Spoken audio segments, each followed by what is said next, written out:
하나님의 복으로 말미암아 어떤 결과들이 나타나게 될 것인가를 보여주시고 하나님이 어떤 일을 행하실까를 이제 말씀하시고자 한 것입니다. 그래서요, 이 생육하고 번성하고 땅에 충만하라 하는 이 말씀이요, 이 족장들에게도 반복해서 주어집니다. 창세기 15장 5절에 보시면요, 자식도 없는 아브라함에게 하나님은 또 이런 말씀을 하세요. 그를 이끌고 밖으로 나가 이르시되 하늘을 우러러 무뼈를 셀 수 있나 보라. 또 그에게 이르시되 내 자손이 이와 같으리라. 하나님은 이렇게 아브라함이라고 하는 자식도 없는 자를 택하신 다음에 그에게 별처럼 많은 자손을 주시겠다고 약속하십니다. 그리고요, 또 야곱에게도 이런 약속을 하시는데요. 창세기 32장 12절입니다. 주께서 말씀하시기를 내가 반드시 내게 은혜를 베풀어 내 씨로 바다에 셀 수 없는 모래와 같이 많게 하리라 하셨나이다. 족장들에게 하늘의 별과 이 바다의 모래처럼 많은 그런 자손이 그들로부터 말미암아 나타나게 될 것이라 라고 하나님이 약속을 하세요. 그래서 구약 성경에서 이 약속이 이스라엘 백성을 통해 어떻게 1차적으로 성취되었는가, 솔로몬이 성전을 봉헌하면서 하나님 앞에서 이렇게 기도합니다. 왕상 3장 8절인데요. 주께서 택하신 백성 가운데 있나이다. 그들은 큰 백성이라 수요가 많아서 셀 수도 없고 기록할 수도 없사오니. 사실 그들은 그 다윗 때에도 이제 인구 조사를 했지만 사실 셀 수 있을 만한 그런 백성입니다. 뭐 몇백만 명 정도 아이들까지도 그랬을 거고요. 당시 관습대로 남자만 이렇게 수를 셌다면 그렇게 수를 세는데 어렵지 않은 그런 인구였어요. 그런데 일부러 솔로몬은요, 구약에서 하나님이 족장들에게 말씀하셨던 그 약속이 성취되었음을 하나님께 고백하기 위해 그들을 향해 수요가 많아 셀 수도 없고 기록할 수도 없다라고 이렇게 이야기를 합니다. 하나님은요, 그런 이스라엘 백성이 아니라 앞으로 이제 하나님의 나라가 이루어졌을 때 그 나라를 구성하는 그 하나님의 백성들이 얼마나 크고 많은 백성이 될 것인가 선지서에서도 여러 번 약속을 주시는데요. 대표적으로 이사야 60장 22절에는 그 작은 자가 1000명을 이루겠고 그 약한 자가 강국을 이룰 것이라. 때가 되면 나 여호와가 속히 이루리라. 한 명밖에 안 되는 사람이요, 나중에는 1000명처럼 많아질 거고요. 약한 나라였는데 나중에는 인구가 많아지고 힘이 강성해지면서 강국이 될 거라고 하나님이 약속하십니다. 근데 바로 이 약속은 어떤 한 나라에 대한 약속이 아니라요, 바로 하나님의 백성들의 모임인 교회를 향한 하나님의 그 축복이 어떻게 나타날 것인가를 보여주는 것입니다. 그래서 교회가 세상 가운데 환난을 당하고요, 어려움을 당하고 또 약해지는 그런 상황들을 경험할 수 있지만 하나님이 이 교회 가운데 하나님의 복을 충만하게 부으실 것이기 때문에 그런 상황에 관계없이 이 교회가 셀 수 없는 그런 많은 사람들이 존재하는 그런 강한 나라가 될 것임을 이런 약속 가운데 모형적으로 담아 보여주고 있는 것이죠. 바로 이 약속은 이 교회를 통해서 성취되었고요. 그리고 바로 이것이 성취된 모습을 요한계시록 7장 9절은 이렇게 이야기합니다. 이루에 내가 보니 각 나라와 족속과 백성과 방언에서 아무도 능히 셀 수 없는 큰 무리가 나와 흰옷을 입고 손에 종려 가지를 들고 보좌 앞과 어린 양 앞에 서서 이제 하나님을 찬양하는 모습으로 그려지고 있는 거예요. 하나님이 아브라함이라고 하는 자식도 없는 한 사람을 처음엔 택하신 다음에 그로 말미암아 하나님의 개입과 능력과 은혜로 이삭이 태어나게 하시고요.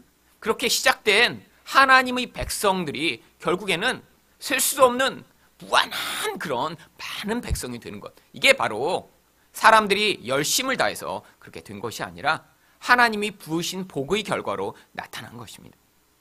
그런데 이렇게 하나님 백성들이 복을 받으면요, 이렇게 인구만 많아지는 것이 아니라 그의 삶에서 또한 어떤 결과들이 나타나야 합니다. 특별히 이 세상과의 관계 안에서 이렇게 하나님 백성들이 복을 받고 그들이 강성해질 때 나타나는 반드시 복의 영향력이 존재합니다. 그러면 복받은 자는 이 세상에서 어떻게 살게 되는가를 오늘 말씀을 통해 함께 보기를 원하는데요. 첫 번째로 복받은 자를 세상이 두려워하게 됩니다. 오늘 본문 2절 말씀을 다시 한번 보겠습니다. 땅의 모든 짐승과 공중의 모든 새와 땅에 기는 모든 것과 바다의 모든 물고기가 너희를 두려워하며 너희를 무서워하리니 이것들은 너희 손에 붙였음이니라. 오늘 본문에 보면요, 이 노아와 함께 방주에 타고 있던 많은 짐승들이 있었기 때문에 그들이 이제 앞으로 이제 노아와 노아의 가족 또 사람들을 무서워하게 될 것이라고 하는 그런 1차적인 의미가 이 안에는 담겨 있습니다. 하지만 성경은요, 단순히 이렇게 동물들이 사람을 무서워한다라는 그런 종류의 이야기를 우리에게 해주기 위해 기록된 것이 아닙니다. 성경은 하나님 백성에게 하나님 백성들이 어떤 존재이며 또 그들이 어떤 삶을 살게 될 것인가 하나님 백성에게 이야기하는 그런 책이에요.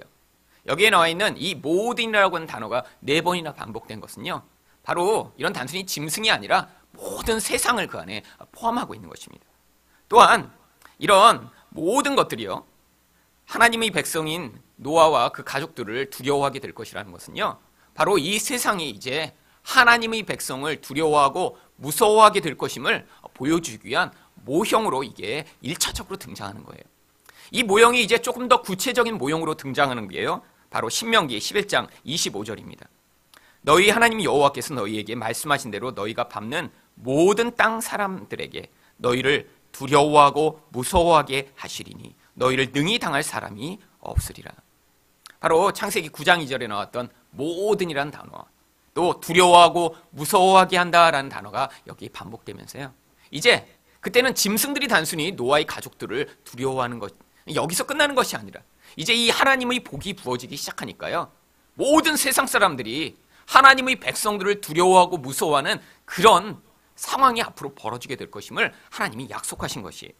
그런데 이 약속이 어디에서 성취되냐면 바로 이스라엘 백성들이 이제 요단강을 건너 맨 처음에 이 가나안 땅에 들어갔을 때 그들이 처음으로 경험한 것이 바로 여리고성입니다.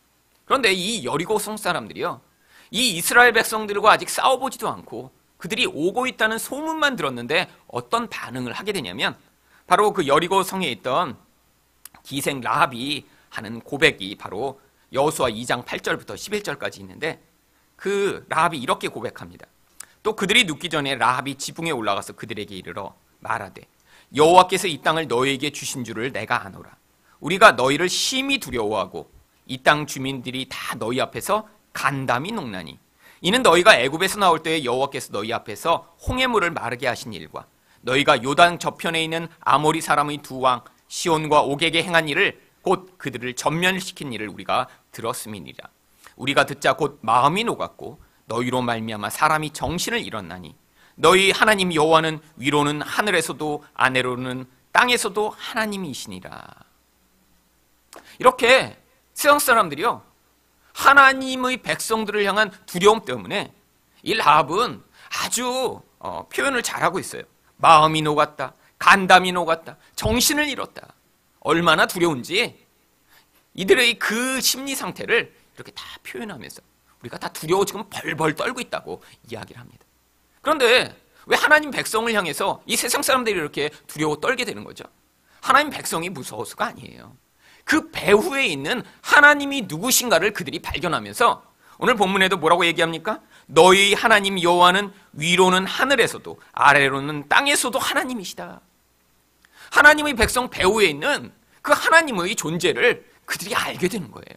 그러면서 그들은 하나님의 백성 자체가 아니라 그 배후에 있는 하나님의 영광과 능력으로 말미암아 이런 두려움에 사로잡히게 되는 것입니다. 아까 9장 2절에서도요, 모든 짐승이 너희 손에 붙였다라고 하는 이 말씀, 그래서 이것도요 단순히 짐승들을 이 노아와 그 가족들이 마음대로 할 수 있다는 얘기가 아니라 결국 이렇게 두려워 떨고 있는 이 세상 사람들을 하나님의 백성이 다스리게 될 것을 이야기하는 것입니다. 그래서 그 손에 붙이다라고 하는 이 표현이 성경에 많이 나오는데요, 이것도 여호수아 10장 30절에 이렇게 표현되고 있습니다. 여호와께서 또 그 성읍과 그 왕을 이스라엘의 손에 붙이신지라. 칼날로 그 성읍과 그 중의 모든 사람을 쳐서 멸하여 한 사람도 남기지 아니하였으니 그 왕에게 행한 것이 여리고 왕에게 행한 것과 같았더라. 결국 세상은요, 이렇게 하나님 백성을 향해 두려워 떨며 결국 하나님의 백성의 통치 아래 있게 될 것임을 보여주는 거예요. 그런데 이게 이제 많은 사람들이 오해하는 게요, 이 구약 성경은 이제 모형입니다. 그러면 이런 모형이 이제 신약의 우리 교회 시대에도 나타나야 될 거 아니에요? 그래서 이 하나님 백성들이 점점 강성해지고 하나님 백성이 이렇게 힘이 세져서 정말 하나님의 백성들이 정말 세상에서도 이렇게 사람들이 볼 때 와, 정말 하나님이 계시구나. 와, 우리 두렵다. 라고 정말 그렇게 통치를 받고 우리 때문에 떠나요. 많은 사람들은 근데 이런 구약의 모습을 보면서 하나님 백성이 대통령도 돼야 되고 대학교에서는 총장도 돼야 되고 세상에서는 가장 높은 자리에 올라가야 이런 세상 사람들이 그들을 보며 떨고 두려워하게 되는 일이 나타날 것이라고 이야기하는데요. 이거는 성경 오해한 것입니다. 왜냐하면 예수님이 정반대의 방법으로 세상 가운데 하나님의 능력과 사랑을 보여주셨기 때문이에요. 그래서요, 성경은요, 이런 세상을 두렵게 하는 일이 어떻게 벌어지는가? 바로 하나님의 백성의 모습을 통해 사도행전에서 묘사하고 있는데 바로 그 말씀이 사도행전 16장 23절부터 25절까지 나옵니다. 바로 바울과 실라가 빌립보 감옥에 갇혀 있을 때의 이야기예요. 많이 친 후에 옥에 가두고 간수에게 명하여 든든히 지키라 하니 그가 이러한 명령을 받아 그들을 깊은 옥에 가두고 그 발을 착고에 든든히 채웠더니 한밤중에 바울과 실라가 기도하고 하나님을 찬송하며 죄수들이 듣더라. 사실 이 바울과 실라는요, 다른 곳으로 가서 전도를 하려고 했어요. 그런데 바로 이 빌립보가 속한 마게도니아라고 하는 그 지역의 사람이 꿈에 나와서 바울을 막 부르는 거예요. 그래갖고 하나님이 저쪽에서 우리가 전도하도록 인도하시나 보다. 그래서요, 바다를 건너 빌립보라는 곳에 갑니다. 그런데 당장에 어떻게 거기는 이방인들이 땅이기 때문에 전도할 마땅한 대상이 없는 거예요. 주로 유대인들이 모여있는 회당이라고 하는 이런 사람들이 모인 곳에 가서 그것을 연고로 사람들에게 복음을 전했는데 거기는 완전한 이방 땅이거든요. 그래서요, 기도할 곳을 찾다가 이제 그냥 그 기도할 수 있는 그런 어떤 조용한 처소를 찾았는데 거기에서 이제 한 사람을 만나 바로 장사를 하던 그런 사람과 함께 이제 그 집에서 유하기도 하고요. 또 기도하러 왔다 갔다 하는데 귀신 들린 여자가 이 바울과 실라를 쫓아다니면서 괴롭히기 시작했습니다. 그러자 거기에서 하도 괴롭히니까요, 이제 바울이 그 귀신을 쫓아내요. 근데 거기서부터 문제가 발생합니다. 왜냐하면 이 귀신 들린 여자는요, 사람들의 점을 쳐주면서 그 주인한테 많은 이익을 가져다 주는 그런 노예였거든요. 그러고 나니까 그 귀신 들린 여자가 멀쩡해지니까 이제 앞으로 돈을 벌지 못하잖아요. 그러니까 그 주인들이 이 바울과 실라를 고소합니다. 그래갖고 감옥에 갇혔는데요, 이 감옥의 간수가 얼마나 충실한 사람인지 이들을 잘 지켜라 그랬는데요, 막 심하게 때린 거예요. 그 다음에 아주 깊은 곳에 착고를 채운 다음에 가둬버렸어요. 여러분, 우리 같으면 만약에 이런 상황이 벌어졌으면 어떨까요? 나는 딴 데 가려고 그랬는데 하나님이 아니야, 이쪽으로 꼭 가야 돼.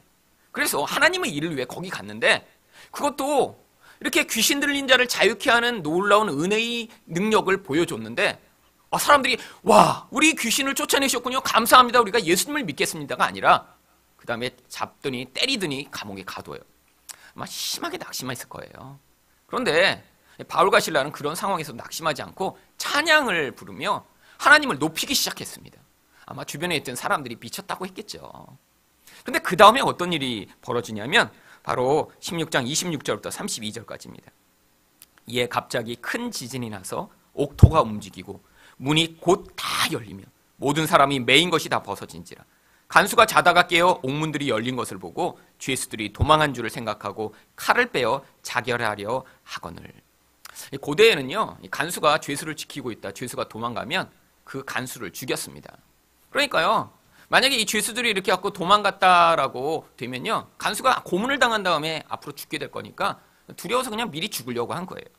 그런데 그때 어떡합니까? 바울이 크게 소리질러 이르되 내 몸을 상하지 말라, 우리가 다 여기 있노라 하니 간수가 등불을 달라고 하여 뛰어들어가 무서워 떨며 바울과 실라 앞에 엎드리고 그들을 데리고 나가 이르되 선생님들이여, 내가 어떻게 하여야 구원을 받으리까 하거늘. 이르되 주 예수를 믿으라, 그리하면 너와 내 집이 구원을 받으리라 하고 주의 말씀을 그 사람과 그 집에 있는 모든 사람에게 전하더라.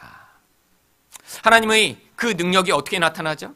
세상 사람들은 그런 고난이 닥쳤을 때요, 무너지고 낙심하고 좌절하고 쓰러지는데 아, 하나님이 이런 고난을 우리에게 주신 이유가 있구나라고 하는 하나님의 섭리와 능력을 믿는 사람들은요, 이런 고난의 자리에서도 포기하지 않는 거예요. 계속 찬양할 수 있는 거예요. 내가 원하는 상황이 벌어지지 않고요, 내가 기대하지 않았던 일들이 벌어지는데도요, 거기서 찬양하니까 그때 하나님이 어떤 일들을 행해 나가시는 거죠. 또한 여러분이 이렇게 감옥에 갇혀 있다가 문이 활딱 열렸으면 어떻게 하는 게 정상일까요? 아, 예, 하나님 문을 여셨네. 빨리 도망가야지. 빨리 도망가야죠. 근데 바울과 실라는요, 그곳에 있던 그 간수를 기억하며 그 자리에 있으면서 그가 죽으려고 하니까 그 죽는 순간에 그를 막아서고 그에게 우리가 여기 있다, 죽지 말라고 그를 격려합니다. 여러분, 간수는요, 바로 이런 일반 사람들과 다른 하나님의 백성의 모습 앞에서요, 두려워 떨기 시작한 거예요. 세상 사람들은 자기 이익을 구하고 상황이 어려우면 원망하고 불평하는데 바로 이상한 어떤 사람들이 갇히더니 거기에서 오히려 이 세상 사람과 다른 모습을 보이며 이게 바로 그들에게 놀라운 두려움의 이유가 된 것이죠. 여러분, 지금 하나님의 나라가 세상에 이런 방식으로 확장됩니다. 하나님 백성들이요, 세상 사람들은 이렇게 막 힘이 강력해지고, 예를 들면 뭐 학교에서 수석을 하고 세상에서 높은 자리에 올라가니까 세상 사람들이 와, 예수 믿으면 저렇게 잘 되네 라고 해서 우리를 두려워하지 않아요. 세상 사람들은 낙심하고 좌절할 수밖에 없는 그런 상황, 세상 사람들은 그런 상황에서 정말 나 같으면 죽겠다라고 하는 그런 상황인데, 하나님 백성들이 그 상황을 하나님의 섭리와 은혜로 받아들이며 오히려 그 상황 속에서 찬양하고 감사하는 모습을 볼 때 세상 사람들이 오히려 그것을 통해 하나님 앞에서 두려워 떨게 되는 것입니다. 예전에도 한번 소개해드린 적이 있는데, 한국에 이제 북한 선교를 하시는 모퉁이돌 선교회의 이상 목사님이라고 계세요. 이분은 이제 어려서 미국으로 이제 가족이 이민을 갔습니다. 뭐 이민 갈 상황이 아닌데 어머니는 돌아가시고 아버지가 이제 먼저 이제 미국에 혼자 가셨었어요. 그런데 이제 한국에서 어머니가 이 이제 아이들 넷을 키우다가 뭐 아주 꼬맹이들 놔두고 먼저 돌아가셔 버린 거예요. 그러니까 이제 미국에서 아버지가 이 아이들을 데려오려고 뭐 하여튼 노력을 다 하셨는데 쉽게 데려올 수 없는 상황이었습니다. 그런데 막 이민국에 가서 계속 사정을 하니까 이제 그 이민국에서 이제 명함을 하나 줬어요, 이 아버지한테. 자, 여기 한번 가보시라고. 그런데 그 명함에 영어로 월프 프로덕션이라고 이렇게 적혀 있었다고 합니다. 근데 이제 아버지가 영어가 약간 딸려갖고 그게 울프라고 읽은 거예요. 그래서 늑대 프로덕션? 아, 이런 늑대를 키우는 데를 왜 나보고 가라고 했지? 그래서 이제 안 가려고 하는데 이제 시동을 걸고 차를 기다리다가 너무너무 시동이 안 걸려갖고 기다리는 동안에 다시 그 명함을 꺼내보는데 그게 이제 늑대라는 단어가 아니라 이제 이름이었던 거예요. 그래서 보니까 가까운 곳에 있어서 찾아갔습니다. 그래서 갔더니 영화를 만드는 그런 영화 제작소였어요. 그래갖고 아니 왜 여기에 가라고 그랬지? 이민국에서 내 아들 좀 미국에 이민 올 수 있게 해달라고 했는데, 그래갖고 가자마자 거기 있는 책임자를 찾아갔고, 사실은 내 아들들 지금 한국에 4명이나 지금 엄마가 죽고 저러고 지금 죽게 생겼는데 미국에 데려오려고 하는데 길이 안 열리는데 내가 이민국에 사정했더니 여기 와보라고 그러더라. 도대체 여기서 우리 아들을 미국에 데리고 올 수 있는 그런 상황이 있느냐. 그랬더니요, 그 프로덕션의 그 사람이 갑자기 이 아버지한테 물어본 거예요. 그 아이들 못생겼습니까? 그래서 예, 못생겼어요. 가난합니까? 아, 너무너무 가난해서 지금 밥도 못 먹고 죽을 것 같아요. 아, 그러면 됐습니다. 내가 빨리 조치를 할 테니까 그 아이들이 미국에 올 수 있어요. 아니, 그래서 깜짝 놀란 거예요, 이 아버지가. 왜 그러시냐고 그랬더니, 아, 지금 이 미국 이민사를 찍는 그런 영화 다큐멘터리를 제작하고 있는데, 이 존 F 케네디 대통령의 동생인 그 케네디 그 의원이 그 영화를 책임 맡아서 이제 미국이란 나라가 이렇게 이민한 사람들로 말미암아 이렇게 크고 부강한 나라가 됐다는 그 다큐멘터리를 만들면서 이 이민한 사람들 가운데 가장 못생기고 가장 가난한 것처럼 생기는 그런 이민 온 가족을 이렇게 다큐멘터리로 지금 준비하려는데 사람을 못 찾고 있었던 거예요, 그때까지. 그러다가 이렇게 가난하고 고아하고 정말 못생긴 아이들을, 이 아이들이 이렇게 4명이나 있다니까 그 아이들을 통해서 우리가 영화를 찍을 수 있겠구나. 그래서 한국에 이제 대사관에 연락을 해갖고 바로 비자가 나와서 이 4아이들을 이렇게 이제 미국에 간 거예요. 그래서 아직도 매년 그 이민의 날인가가 되면 그 목사님 가족이 그렇게 비행기에서 정말 꼬질꼬질 해갖고 비행기에서 내려서 적응하는 그 다큐멘터리 영화가 아직도 상영된대요. 그런데 이분이 그래서 이제 미국에서 이제 자라기 시작한 거예요. 그런데 이분 어머니가 돌아가시면서 이 목사님한테 이렇게 얘기하셨답니다. 너는 꼭 북한에 가서 북한을 위해서 살아야 된다. 너는 목사가 돼서 꼭 북한 사람들을 살려야 된다. 왜냐하면 그분들이 다 북한에서 내려온 분들이었거든요. 그래갖고요, 이분이요, 신학을 한 다음에 이제 80년대부터 이제 중국을 통해서 중국과 북한에 성경 보내는 일을 하기 시작했어요. 그런데 이게 뭐 80년대는 이제 공산주의가 아직도 무섭게 이제 중국을 지배하고 있던 시절이니까 얼마 그렇게 하다가요, 이제 꼬리가 다 잡힌 거예요. 그래갖고 어느 날 호텔에 있는데 누군가 두들려서 보니까 4명의 이제 비밀 경찰국에서 와서 이 목사님을 이제 데려갔습니다. 그래갖고 그때부터 3일 밤낮을 고문을 하기 시작했어요. 전기 고문, 물 고문, 또 영하 20도 되는 방에 가둬놓고 빨가벗겨 놓고 거기서 밤을 지새게 만드는 고문. 자기 똥오줌을 먹게 만들고 때리고. 그래서 3일 밤낮을 그렇게 고문을 당하고 나니까요, 얼마나 많이 고문을 당해서 충격을 받았는지 기억상실증에 걸려버린 거예요. 그래서 3일 밤낮을 이렇게 다 맞아 터지고 내가 누군지도 모르는 상태에서 다시 호텔방에 데려다 놓고 이제 다시 중국에 오면 너는 죽는다라고 그 사람들이 얘기한 다음에 호텔에 놔두고 간 거예요. 그런데 호텔에 이렇게 와서 누워있는데 자기가 누군지를 모르겠는 거예요. 자기 아내도 누군지 기억이 나지 않는 거예요. 너무 뇌를 많이 다쳐갖고. 그래갖고 하나님은 기억이 나서, 하나님, 내가 이거 어떻게 해야 될까요? 우리 집도 어딘지, 내 아내도 누군지, 아무런 연락처도 기억이 나지 않는데 내가 어떻게 해야 될까요? 그리고 기도를 하기 시작했는데 갑자기 벽에 숫자가 몇 개가 이렇게 보이기 시작했답니다. 그래서 그걸 받아 적은 다음에 그게 무슨 번호인지도 모르고 전화를 한 거예요. 그랬더니 어떤 여자가 받는데 심지어는 그게 자기 아내였는데 자기 아내 목소리도 잊어버린 거예요. 뇌가 완전히 망가져갖고. 그런데 그게 아내였어요. 그래갖고 아내랑 연락을 해갖고 이제 다시 미국으로 갔습니다. 13년 동안 이제 그리고 중국에 들어올 수가 없었어요. 그런데 이제 뇌가 그렇게 다친 거는 이제 몇 주가 지나면서 회복되기 시작하셨대요. 그런데 자기가 중국에 그 전에도 들어올 기회가 있었는데 한 가지는 자기도 너무 두려운 거예요. 와서 또 그렇게 고문을 당할까 봐. 또 한 가지는 혹시 중국에 다시 왔다가 자기를 그렇게 심하게 고문했던 놈들을 만나면 자기가 그들을 죽일 것 같아서 그래서 또 두려워서 못 들어왔다는 거예요. 그러다가 13년 만에 자기가 고문을 당했던 그곳에 다시 오셨답니다. 그래서 거리를 걷고 있는데 어떤 여자가 막 쫓아오더니 목사님 그렇게 부르는 거예요. 아니 이 여자가 나를 어떻게 알지? 그랬더니 목사님 이전에 받으셨던 그 고문에 대한 후유증이 이제 다 극복하셨나요?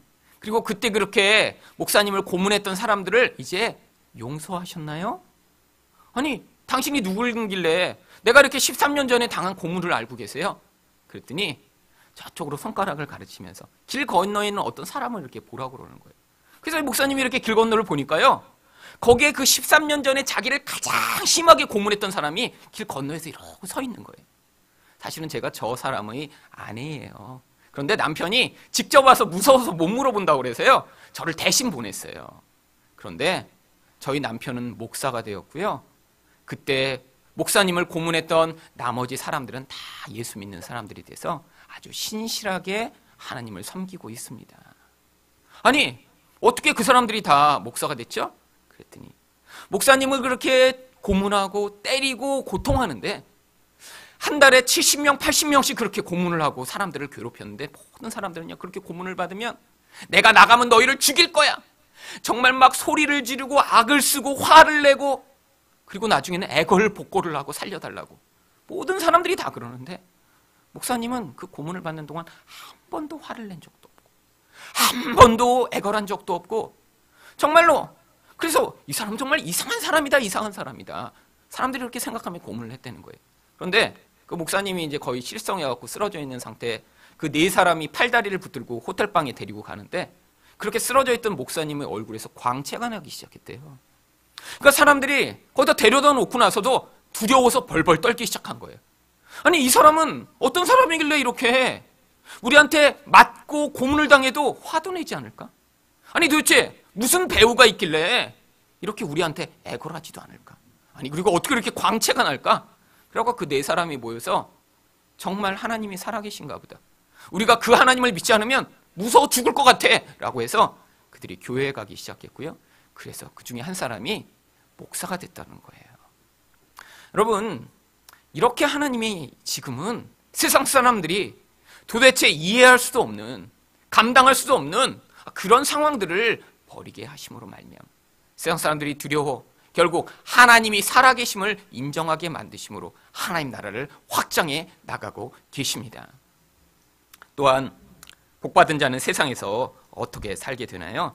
두 번째로 복받은 자도 세상이 두려울 때가 많이 있습니다. 여러분, 이렇게 하나님은요, 성경에서 하나님 백성을 세상이 두려워할 거라고 말씀하시는데요, 현실은 그런가요? 정반대되는 경우가 훨씬 더 많습니다. 우리가 세상을 두려워하고요, 떨고요, 걱정하는 때가 얼마나 많은지. 물론 세상이라고 하는 이런 막연한 세상이 아니라 이 세상이 만들어 온 이런 시스템, 돈, 세상의 힘, 권력, 어떤 두려운 상황들, 얼마나 거기에 우리가 정말 두려워 떨고 불안해하는 경우가 많은가요? 성경에도요, 이스라엘 백성들이 그렇게 하나님 앞에서 반응했던 경우들이요, 아주 자주 기록되어 있습니다. 대표적으로는요, 하나님이요, 이스라엘 백성들에게 이제 젖과 꿀이 흐르는 이제 가나안 땅에 들어가게 하시고 그 땅을 너희에게 내가 주겠다라고 하나님이 약속하셨어요. 그런데 이스라엘 백성이 정탐을 하고 나서 뭐라고 이야기를 하냐면 민수기 13장 32절에서 33절입니다. 이스라엘 자손 앞에서 그 정탐한 땅을 악평하여 이르되 우리가 두루다니며 정탐한 땅은 그 거주민을 삼키는 땅이요 거기서 본 모든 백성은 신장이 장대한 자들이며 거기서 네피림 후손 아낙 자손의 거인들을 보았나니 우리는 스스로 보기에도 메뚜기 같으니 그들이 보기에도 그와 같았을 것이니라. 여러분, 가서 보고 나선요, 물론 이 가나안 사람들이 이스라엘 백성보다 키가 컸나 봐요. 그러더니 그들을 보더니요, 우리는 메뚜기에 불과해 라고 이런 메뚜기처럼 자기를 여기게 되는 그런 두려움에 사로잡힙니다. 왜 그렇죠? 여러분, 인간은요, 모두 눈에 보는 것, 내가 세상에서 확신할 수 있는 것을 하나님의 말씀보다 더 강하게 받아들이게 되는 이런 감각에 의존된 존재이니까요. 그런데 이렇게 직접 보고 온 사람들이요, 그 얘기를 했더니요, 아니 가서 보지도 않고 그 얘기만 듣고 나서 사람들이 어떻게 반응하냐면 민수기 14장 1절부터 4절입니다. 온 회중이 소리를 높여 부르짖으며 백성이 밤새도록 통곡하였더라. 이스라엘 자손이 다 모세와 아론을 원망하며 온 회중이 그들에게 이르되 우리가 애굽 땅에서 죽었거나 이 광야에서 죽었으면 좋았을 것을 어찌하여 여호와가 우리를 그 땅으로 인도하여 칼에 쓰러지게 하려 하는가? 우리 처자가 사로잡히리니 애굽으로 돌아가는 것이 낫지 아니하랴? 이에 서로 말하되 우리가 한 지휘관을 세우고 애굽으로 돌아가자 하매. 여러분, 자기들이 직접 보지도 못했으면서요, 이제 그 두려움에 사로잡히니까 앞으로 벌어지지도 않은 일에 대해서 막 이야기를 하며 밤새 통곡을 합니다. 아니, 지금 처자가 사로잡혔어요? 그런데 가보지도 않았는데 우리 처자가 다 사로잡혀 죽을 거다. 그러니까 우리는 절대로 가지 못한다. 여러분, 이게요, 하나님의 백성의 삶에서도 자주 나타나는 일입니다.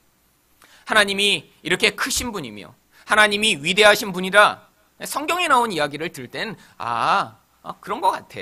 그런데 우리가 일상을 살 때는요, 어떤 문제가 하나 벌어지면요, 거기서 얼마나 불안해하고 떠는 경우가 많은가요? 어떤 상황이 벌어지면요, 하나님이 우리를 지키시고 보호하시고 인도하신다는 건 머릿속에만 있죠. 실제로는요, 내 삶에서 어떤 문제가 벌어질 때마다 거기서 바들바들. 그래서 사람을 찾고요, 내가 어떤 수단을 가지고 있는 것으로 그 문제를 해결해 보고자 몸부림치는 것이 우리의 모습입니다. 여러분, 이런 우리의 모습들, 그런데요, 하나님이 우리가 그런 메뚜기 같은 시각으로 우리를 바라보며 두려워 떨더라도요, 하나님은 그런 우리의 모습을 알고 계세요. 이스라엘 백성들 가운데 이렇게 메뚜기처럼 자기를 바라보고 있던 그들, 하나님 그들을 광야에서 다 죽여버리십니다. 왜죠? 그게 바로 우리 안에 있는 죄로 말미암는 옛사람의 모습이기 때문이에요. 하나님은요, 이런 세상 가운데 이런 세상에 대한 두려움으로 벌벌 떠는 우리들을 이 광야 같은 세상을 통해서요, 자아를 부인시키시고 죽여나가심으로 말미암아 우리 안에서 믿음으로 말미암아 하나님께 반응하는 그런 새 사람으로 살아가는 자가 되도록 만들어가고 계신 거예요. 그래서요, 복받은 자는요, 마지막으로 믿음을 통해 두려움을 벗어나게 되는 그런 과정이 나타나게 되어 있습니다. 바로 이런 대표적인 사람이 바로 다윗입니다. 다윗이 시편 27편 1절에서 뭐라고 고백하냐면 여호와는 나의 빛이요 나의 구원이시니 내가 누구를 두려워하리요. 여호와는 내 생명의 능력이시니 내가 누구를 무서워하리요. 이 고백만 보면요, 이 다윗은 정말 평생 무서워하지도 않았구나. 우리 하나님만을 정말 잘 의존했구나. 얼마나 신앙이 투철하고 멋있는 사람인가 이렇게 생각하기 쉽습니다.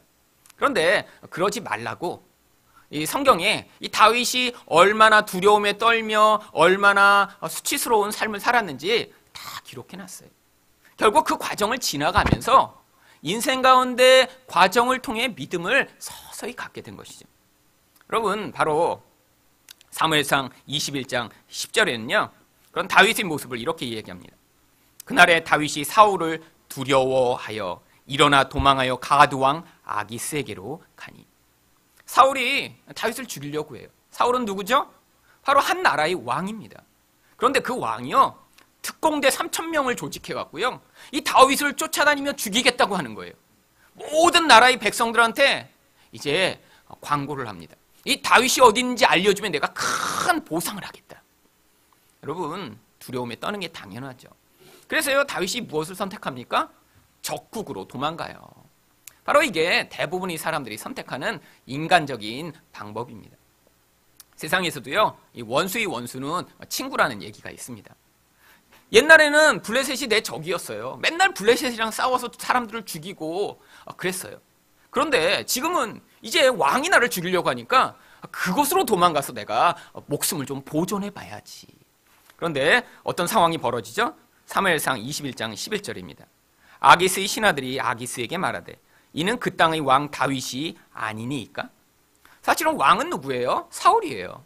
근데 적국에서는요 그런 사울보다 진짜 영향력이 있고 진짜 사람들에게 왕처럼 추대받고 있는 자가 누구인지 이미 알고 있어요. 그래서 다윗을 그 땅의 왕이라고 부릅니다.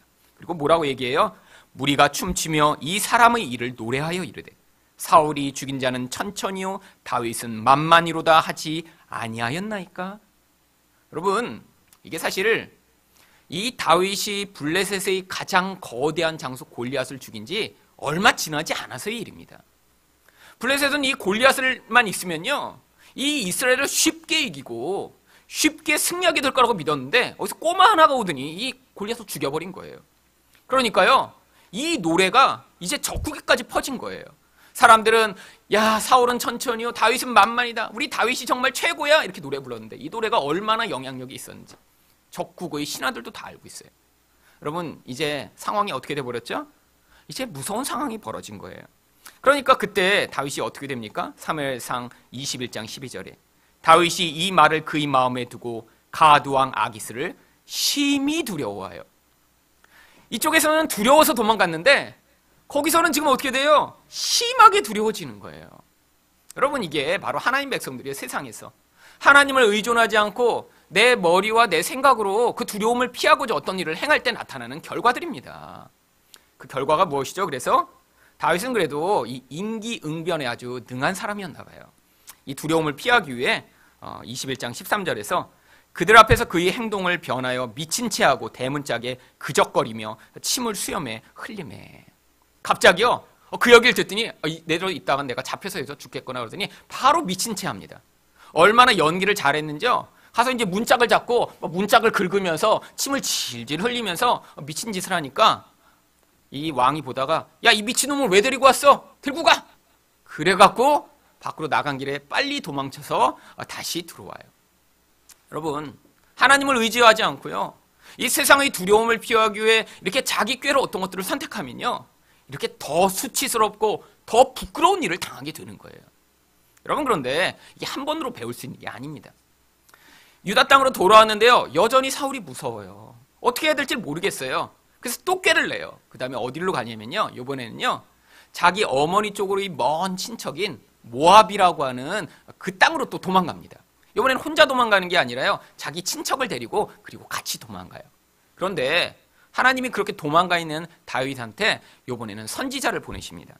바로 사무엘상 22장 5절에 보면요 선지자 갓이 다윗에게 이르러 너는 이 요새에 있지 말고 떠나 유다 땅으로 들어가라. 다윗이 떠나 헤렛 수풀에 이르니라. 이 다윗의 그래도 좋은 점은요, 바로 이렇게 상황은요 여전히 두려워요. 가고 싶지 않아요. 이렇게 모압의 성 안에서 거기서 숨어 있으면 안전할 것 같아요. 그런데 선지자가 찾아와 다시 유다 땅으로 돌아가라 라고 얘기하니까 그 상황에 관계없이 그 말씀에 순종하였다라고 하는 것입니다. 여러분, 이렇게 하나님의 말씀에 순종할 때, 이렇게 내 상황과 관계없이 하나님이 나에게 지금 요구하신 것들을 순종할 때 거기에서 우리 믿음이 성장하고 자랄 수 있는 기회를 얻게 되는 거예요. 그 다음에 하나님이 어떤 상황을 주십니까? 바로 다음 장에 이런 상황이 나와요. 사무엘상 23장 26절입니다. 사울이 산 이쪽으로 가매 다윗과 그의 사람들은 산 저쪽으로 가며 다윗이 사울을 두려워하여 급히 피하려 하였으니 이는 사울과 그의 사람들이 다윗과 그의 사람들을 애워싸고 잡으려 함이었더라. 아니, 돌아와 보니까 하나님이 막 천사를 보내서 사울로부터 이 다윗을 보호해 주시구나. 놀라운 어떤 막 성을 쌓게 만드셔서 이 다윗이 그 안에서 안전할 수 있도록 하시는 게 아니라요. 아니, 이제는요, 사울이 얼마나 가깝게 쫓아왔는지 특공대 3,000명이랑 쫓아왔는데요, 요쪽 언덕 위에 올라가 있는데 요쪽 언덕까지 쫓아온 거예요. 물론 그 골짜기를 내려갔다 올라와야 되기 때문에 지금 조금 시간은 있지만 이 3,000명이 두른 다음에 공격하기 시작하면 도관에 든 쥐예요. 이게 더 무서운 상황이죠. 요쪽에서 요쪽을 보는데 금방이라도 와서 나를 잡을 것 같은데 이제 거기서 어떻게 해야 되지? 정말 두려워 떠는 상황인데, 여러분, 이 다윗의 인생도 우리랑 비슷한 것 같아요. 기적이 안 나타납니다. 기적이요. 여러분, 우리 삶에서도요, 하나님이 이렇게 좀 기적 좀 가끔씩 보여주시면 얼마나 좋겠어요? 이렇게 돈 때문에 막 이렇게 힘들어하고 두려워하는데, 그 로또, 아니 세상 사람들은 이렇게 잘 된다면 10몇 명씩 한 주에 당선이 되잖아요. 아니 그 예수 믿는 사람은 이렇게 그냥 좀 하나님이 번호 664455 이렇게 알려주셔서 가서 이제 그렇게 아까 그 이상 목사님한테도 번호 좀 알려주셨다며요. 그래서 가서 로또 사갖고 당장에 이런 기적으로 좀 이렇게 문제를 해결할 수 있고 그러면 얼마나 좋을까요? 다윗이가 기적이 하나도 안 나타나요. 근데 그때 그 상황에 하나님이 개입하십니다. 어떤 식으로 개입하시냐면 바로 다음 절이에요. 23장 27절 28절에요. 전령이 사울에게 와서 이르되 급히 오소서 블레셋 사람들이 땅을 침노하나이다. 이에 사울이 다윗 뒤쫓기를 그치고 돌아와 블레셋 사람들을 치러 갔으므로 그것을 셀라 하마 느곳이라 칭하니라. 그때 상황이 벌어집니다. 이제 사울은요 도관에 든 지예요. 조금만 쫓아가면 돼요. 근데 전령이 오더니요 블레셋이 지금 침공했대요. 그 다윗 쫓다가는 나라가 망하게 생겼대요. 그러니까 눈앞에 보면서도 못 쫓아가고 전쟁을 하러 떠나버린 거예요. 여러분, 하나님이요 바로 이런 과정을 통해 내 인생에 하나님이 나를 보호하고 계시구나. 이런 극도로 두렵고 겁나는 상황이지만 결국 거기서 하나님이 나를 죽지 않게 인도하고 하나님이 보호하고 계시구나라는 상황들을 경험하게 됩니다. 이런 과정들을 지나가면서 아까 우리가 처음에 읽었던 대로 바로 시편에 나오는 그런 다윗의 고백, 여호와는 나의 빛이요 나의 구원이시니 내가 누구를 두려워하리요 라는 이런 고백을 할 수 있는 사람이 되는 거예요. 근데 이런 고백을 하는 사람이 되니까요 성경이 뭐라고 이야기합니까? 대상 14장 17절에 보면 다윗의 명성이 온 세상에 퍼졌고 여호와께서 모든 이방 민족으로 그를 두려워하게 하셨더라. 하나님의 백성에서 이런 삶의 과정을 통해 내 두려움 그 상황을 내 힘과 내 능력으로는 도저히 벗어날 수 없구나라는 것을 고백하며 하나님이 내 인생에서 어떻게 그 두려움의 상황을 벗어나게 하시는지를 경험해 나가며 죽지 않는구나. 망해도 나는 괜찮구나. 하나님이 나를 지키고 계시고 알고 계신 하나님이시다라는 그런 믿음이 우리 안에서 서서히 자라게 되는 거예요. 그런 과정을 통해 결국에는 이런 믿음의 사람이 되고 하나님의 함께 하심을 고백하는 자리까지 이르니까요 나중에 그 사람을 통해 나타나는 하나님의 영향력으로 말미암아 세상 사람들이 그를 두려워하며 저 사람을 보니까 하나님이 살아계시구나라는 것을 고백하는 자리까지 이르게 되는 것입니다. 여러분, 우리는 이 땅에서 두려워할 일들을 많이 경험해요. 저도요 얼마나 정말 두려움에 떠는 일들이 많이 있었는지 모릅니다. 그런데요 우리가 그 두려움 가운데 실패하고 넘어질 때가 많이 있지만 정말 우리의 승리는요 예수 그리스도로 말미암아 이미 확고하게 정해진 것입니다. 요한복음 16장 33절에 이것을 너희에게 이르는 것은 너희로 내 안에서 평안을 누리게 하려 함이라. 세상에서는 너희가 환난을 당하라. 담대하라. 내가 세상을 이기었노라. 여러분, 우리가 싸우는 게 아니에요. 우리는 늘 집니다. 여러분, 세상과 우리가 싸워서 어떻게 이기겠어요? 우리는 돈의 유혹에 쉽게 굴복당하고요. 힘이 있는 자 앞에서 두려워 떨고요. 내 미래가 조금만 불안하고 힘들면요, 걱정하게 되고요. 몸이 아프고 정말 건강에 이상이 생기면요, 그 두려움에 사로잡혀서 마비되는 경우가 흔합니다. 그런데요, 우리 예수님이요, 이 세상, 우리를 두렵게 하는 그런 모든 것을 이기신 분이세요. 그것을 믿을 때만 이런 세상이 주는 두려움에서 자유케 될 수 있어요. 여러분, 예수님이 이미 그 이기신 승리를 이제는 우리가 세상에서 나의 삶을 통해 고백하며 그것을 믿는 과정으로 이 땅을 살아가도록 세상을 살게 하고 계신 거예요. 그래서요, 요한일서 4장 4절은 이렇게 이야기합니다. 자녀들아, 너희는 하나님께 속하였고 또 그들을 이기었나니 이는 너희 안에 계신 이가 세상에 있는 자보다 크심이라. 하나님은 우리 안에서 그 사실을 우리가 믿도록 하시기 위해 성령을 주셨고요. 바로 이 성령은 세상이 꺾을 수도 무너뜨릴 수도 망가뜨릴 수도 없는 하나님의 영이시기 때문에 그 분으로 말미암아 이 세상을 이기는 능력이 무엇인가를 우리 삶에서 하나님 반드시 경험하게 하실 것입니다. 그래서요, 요한일서 5장 4절은 이렇게 이야기합니다.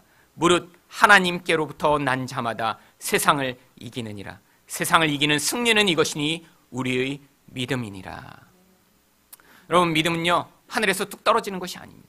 우리 이런 두려워하는 상황, 우리 연약한 상황, 우리가 자주 그렇게 유혹당하는 상황들을 지나가며 내 힘과 내 능력으로는 이 세상의 힘과 이 세상의 강력한 영향력을 벗어날 수 없구나라는 사실을 깨달습니다. 또 인간적인 방법으로 그 두려움을 벗어나고자 몸부림치는 것들이 하나도 소용이 없다라는 것들을 고백하며 하나님, 제가 예수님을 믿겠습니다. 예수님을 의지하며 예수님이 내 인생에서 나를 보호하시고 인도하신다는 사실을 받아들일 수 있는 믿음을 주시옵소서라고 고백하며 예수를 붙들 때 하나님이 우리 안에 주신 성령으로 말미암아 이런 두려움을 벗어나게 만드시며 세상을 넉넉히 이길 수 있는 자들이 되게 만드시는 것입니다.